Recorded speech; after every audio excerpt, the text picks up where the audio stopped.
Right now we're gonna be listening to a story about a young lady that has decided to have herself sterilized. Okay, give me just a moment. Will change your mind. Or just wait, you'll regret it one day. When someone who's a mother says this to me, it feels very degrading rather than some kind of wisdom they obtain by pushing a human being out of their way, Jay. This big decision may not be for everyone, but she is confident it's right for her. Today is the day when I'm going to get sterilized. I am going to get my tubes, my fallopian tubes, removed, as well as my uterine lining to be burned. I've always known I don't want to have kids. Hopefully, this will be the last day of.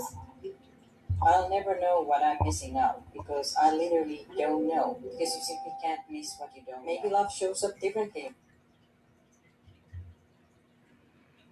So the first part of what she said is basically she just doesn't want to have kids, and she feels that any advice she gets from other women is just unwarranted advice.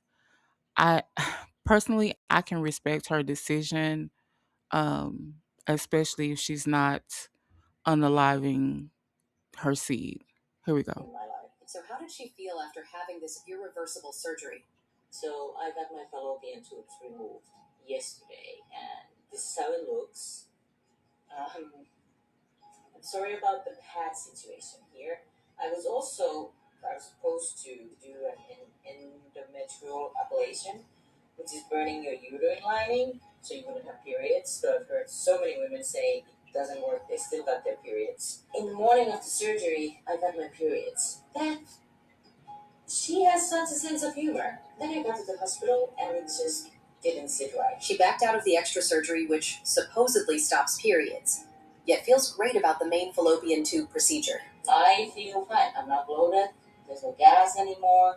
They put an incision on my belly button, teeny tiny holes that should disappear pretty well. I feel pretty fantastic. I slept 9 hours. Gonna be off for 3 weeks. I am super happy, and I'm not in pain. They say the gas should like raise up to your like chest and shoulders, and that pain can be pretty unbearable. But I don't know if it's gonna get worse than this. She's aware how short life can be, so knows how important it is to fill that time with exactly what you want. Maybe we are not all meant to mother in the same way. Some of us birth books, art, ideas, companies, communities, versions of ourselves that never got to exist. And I don't think that means we're missing out on anything. It just means we are creating love differently. While the choice can't be easy, she defends the idea that having that choice is the most important thing for a woman. If you're a mother, you have my highest respect. But motherhood doesn't make a life more meaningful, neither does avoiding it. So today, I woke up with that choice. A choice to protect the life I built from something that was never meant to be in it. The truth is, every choice comes with a trade-offs. No path gives you everything, but we don't need everything.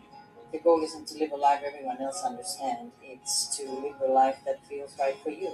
Because at the end, you're the only person who has to live it. What drives your life? For Miss Finn, it's being a cat mom.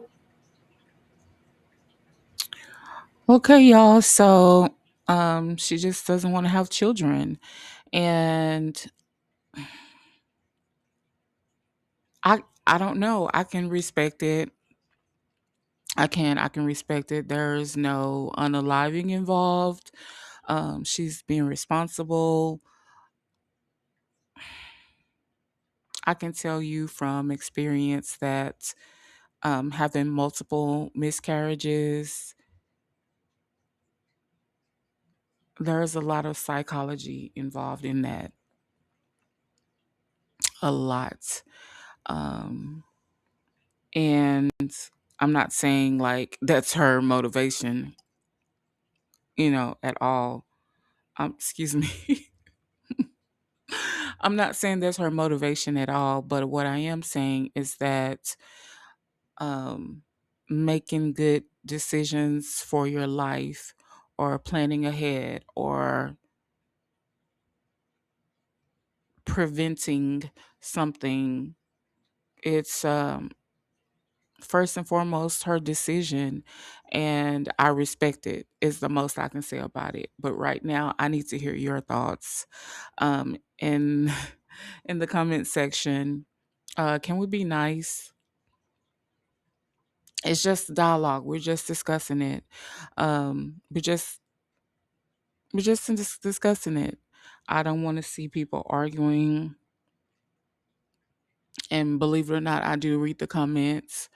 I would love to just know what we're thinking about somebody that was proactive. Um, no need to be pro choice, but she was proactive in making a decision that she felt was good for her life. So if they're taking out the whole fallopian tubes, then I don't think it's going to be any type of reversal or anything like that. Okay. This story was, the audio was courtesy of a story that was on MSN. And let's continue the conversation. Thank you.